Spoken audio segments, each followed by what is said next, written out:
Kwa kauli aliyoitoa mkuu wa mkoa wakati akizungumza na wachezaji, alidai kwamba kuna baadhi ya wachezaji wameanza kutumiwa message na watu kutoka Yanga kwa ajili ya kupewa rushwa ili wasicheze vizuri siku hiyo, ili wasiweze kucheza vizuri kwenye mchezo. Hizo za kutishiwa kwa Didas Sekunde, mdau wa michezo hapa mkoani Tabora, zilionekana kuzagaa sana katika mitandao ya kijamii, ikielezwa kwamba yeye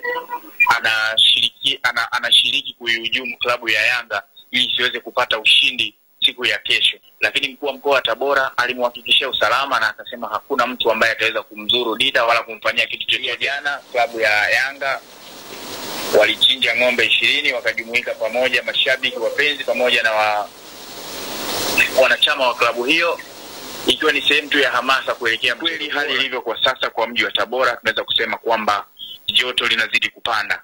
Karibu kila kona ya mji wa Tabora kinachozungumzwa ni mchezo huo, kila mtu akivutia kwake. Kwa upande wa mashabiki wa Tabora United, lakini pia kwa upande wa mashabiki wa Yanga, kila mtu akitamba kwamba ataibuka na ushindi katika mchezo huo wa ligi kuu ya soka Tanzania bara. Pia kwa upande wa wageni, wameendelea kufika kutoka maeneo mbalimbali. Tunashuhudia wapenzi wa michezo kutoka mikoa ya Kigoma, Katavi, Singida, Shinyanga, Mwanza, wameendelea kufika kwa ajili ya kushuhudia mchezo huo ambao umekuwa na mvuto, utakuwa na mvuto mkubwa sana. Yes, karibu sana mwana michezo popote pale ulipo, karibu sana tuwe pamoja kuanzia muda huu mpaka hapo baadaye. Na muda huu tunamtafuta Joseph Ndau. Huyu ni mwanahabari kutoka pale Tabora ambapo Yanga wapo kucheza na Tabora United. Sasa tutaka tuungane naye angalau tuzungumze naye chochote kuhusiana na kinachoendelea huko. Nakumbuka jana tulikuwa tumeongea na Mrisho Abdulaziz Mrisho ambaye alizungumza mengi sana kuhusiana mambo ya rushwa na kuita TAKUKURU ili aweze kutokea kuhakikisha mambo yanakuwa sawa sawa maeneo hayo. Joseph Ndau. Naam. Habari ya muda huu? Habari za Tabora ni njema kabisa. Habari za Dar es Salaam? Dar es Salaam tuko vizuri kabisa. Tumesema tukutafute Joseph Ndau. Ndio. Ili tuweze kuzungumza hapo ya Tabora. Jana tulipata kuzungumza na Abdulaziz Mrisho ambaye ni mwandishi pia ambaye yuko hapo Tabora. Ndio. Tulizungumza mengi sana na miongoni mwa mambo ambayo tulizungumza ni hali ambayo inatisha kidogo kuhusiana na mazingira yanayoendelea hapo Tabora. Kuna taarifa ya baadhi ya watu kutishwa wakizaniwa kama ni waganga wa kienyeji au watu ambao wanahusisha na kuharibu michezo, mambo ya kishirikina na mambo kama hayo, ambapo kuna shabiki wa Yanga alikuwa anamtisha mtu anafahamia kama Dida hapo Tabora. Lakini pia kuna taarifa ambayo tumezungumza hasa kuhusiana mambo ya rushwa na vitu kama hivyo ambavyo hata mkuu wa mkoa mwenyewe alivigusia. Na tunakumbuka sasa hivi ni kipindi cha lala salama au lala kwa kuburiani katika kumalizia ligi ya Tanzania. Ni michezo ya mwisho ambayo inaenda kuamua bingwa ni nani. Sasa Joseph Ndau, kama mwandishi wa habari ambaye uko hapo Tabora, hebu tujalie hali ilivyo Tabora sasa hivi mara baada ya ujio wa Yanga. Hali ikoje hapo?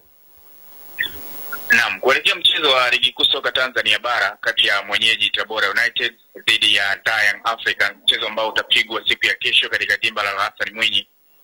Ni mchezo ambao kiukweli joto linazidi kupanda, tunaweza kusema hivyo, kwa maana ya karibu kila kona ya mji wa Tabora ajenda imekuwa ni moja. Kila mtu anazungumzia mchezo huo, kila mmoja akitaka kujua kama je, Tabora United siku ya kesho ataendelea kuivunjia heshima Yanga au Yanga atalipa kisasi kama ambavyo imekuwa ikielezwa na maafisa habari wa klabu hizo.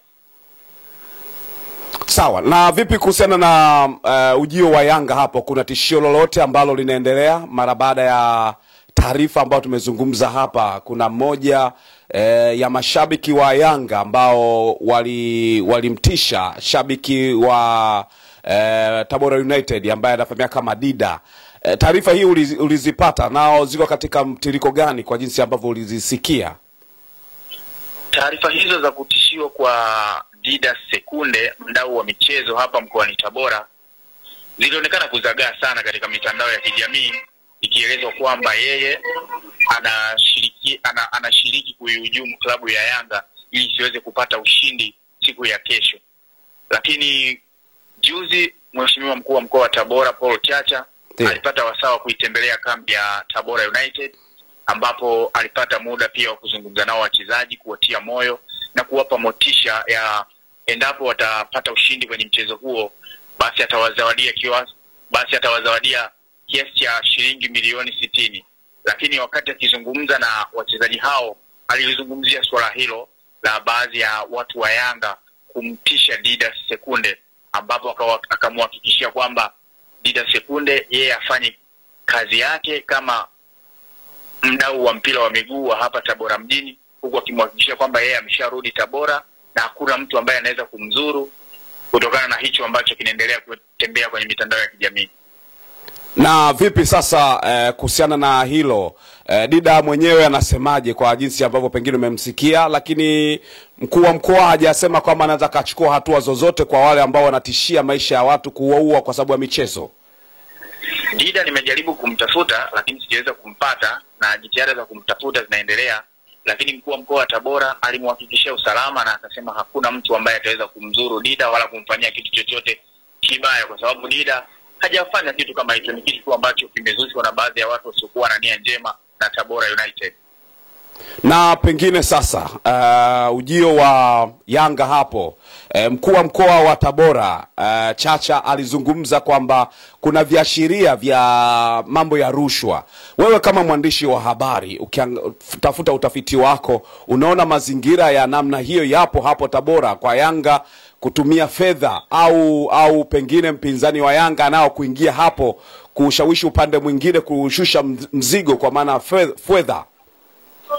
Kwa kauli aliyoitoa mkuu wa mkoa wakati akizungumza na wachezaji, alidai kwamba kuna baadhi ya wachezaji wameanza kutumiwa message na watu kutoka Yanga kwa ajili ya kupewa rushwa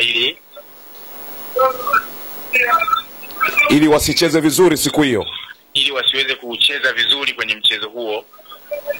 Ndio. Ili wasiweze kucheza vizuri siku hiyo. Lakini mimi ninachoamini, mkuu wa mkoa mpaka anafikia hatua ya kutoa kauli hiyo, tunajua mkuu wa mkoa ana vyombo ambavyo vinaweza kufanya uchunguzi na kubaini mambo ambayo yanaendelea kwenye mkoa wake. Ndio. Inaonekana sawa kweli, ingawa bado hakuna mtu aliyeshikiliwa. Ingawa mpaka sasa hakuna mtu ambaye anashikiliwa mpaka hivi sasa tunavyozungumza mimi na wewe kuhusiana na tuhuma hizo za utoaji wa rushwa. Lakini inaashiria kitu gani kwako kama mwandishi wa habari, kama mkuu wa mkoa anaweza kutamka hayo? Na inamaanisha kwamba kwenye mpira wetu sasa kuna mambo ya rushwa, kama kuna baadhi ya watu wanatuma message, manake ni ushawishi huu ambao utakiwi katika michezo. Ya, inawezekana mpaka kiongozi wa ngazi ya mkoa anafikia hatua ya kutamka hadharani, ina maana ana uhakika na anachosema hajakurupuka na ana taarifa kutoka kwenye vyombo vyake ambavyo viko chini yake. Yote katika yote, unawaambia nini sasa mfano wana Tabora na Watanzania kwa ujumla kuhusiana na swala zima hili ambalo linaendelea sasa hivi, kukiwa na mambo ya rushwa, kwa sababu ligi iko ukingoni, naweza ukasema lala kwa buriani, mechi chache zikiwa zimebakia takribani, baadhi ya timu ikiwa na mechi 8, wengine mechi 7. Unaweza kuona kitu gani kama mwandishi wa habari hilo swala linalozungumzwa, ukiashiria tu Tabora hata katika mazingira mengine unaweza kaona kuna viashiria vya rushwa ambavyo vinaweza vikajitokeza? Sidhani kama huenda kujitokeza viashiria vya rushwa kwenye mchezo huo, lakini nachoona mimi ni propaganda tu za kimichezo ili kuhakikisha kila mmoja anavutia kwake ili aweze kupata matokeo kwenye mchezo wa kesho. Kwa hiyo uhisi kwamba pengine katika hatua hizi unaweza kaona hata Simba nao wapo Tabora hapo, kwa namna nyingine pengine wanashawishi hata fungu pengine ambao linaweza kama limetoka Simba pia, wakasema mzigo hapa, tunataka ushindi jamani. Huoni kama kuna namna hiyo inaweza kawa inajitokeza pia? Katika pitapita zangu sijabahatika kuona dalili hizo. Zaidi tu kumekuwa na hamasa mbalimbali kama ambavyo tumeshuhudia jana, klabu ya Yanga walichinja ng'ombe 20 wakajumuika pamoja, mashabiki wapenzi pamoja na wanachama wa klabu hiyo, ikiwa ni sehemu tu ya hamasa kuelekea mchezo huo. Lakini pia kwa upande wa klabu ya Tabora United wamewekewa mzigo mezani kiasi cha shilingi milioni 60 kama motisha ili waweze kupata matokeo kwenye mchezo huo wa kesho. Lakini pia ukiangalia mazingira kama mwanahabari pia tumeona Ansieti Makiadi kocha aliyekuwa anaifundisha Tabora United aliondolewa. Kwa upande wako nafikiri inaleta picha gani hapo Tabora? Watu wameipokeaje hiyo? Kuondolewa kwa kocha Ansieti Makiadi raia wa Kongo kiukweli inaweza ikawa pigo kwa klabu ya Tabora United, kwa sababu ni kocha ambaye ameonyesha mafanikio makubwa sana kwa klabu hiyo kwa kipindi ambacho amehudumu kwenye kikosi cha nyuki wa Tabora. Lakini pia ujio wa kocha Genesis Mangombe raia wa Zimbabwe ambaye ana takribani mchezo wa pili sasa, inaweza ikawa pigo pia kwa kikosi cha nyuki wa Tabora, kutokana na kwamba bado tunaweza kusema hajawa na chemistry nzuri na wachezaji wa kikosi chake. Kwa hiyo yote katika yote mashabiki wa nyuki wa Tabora wanaipokeaje hiyo? Maanake tumeona kuna baadhi ya maeneo kocha kizomewa. Sasa hiyo na picha gani, na pengine umeshuhudia hiyo? Kama inawatia hofu vile mashabiki wa nyuki wa Tabora, kutokana na kwamba bado mwalimu hajakijua vyema kikosi chake. Lakini kwenye inapokuja swala la mpira, wachezaji wanakuwa ni wale wale, timu ni ile ile, huenda akawa na maajabu yake zaidi siku ya kesho. Mashabiki kumzomea kocha, hiyo pia umeishuhudia? Hiyo sijaishuhudia hiyo. Yote katika yote mashabiki wa Tabora jinsi ambavyo wanaelekea katika mchezo huo, wa upande wa Yanga wako upande wa Yanga na wa Simba wako upande wa Simba, au wote wana Tabora wamesimama kama Tabora?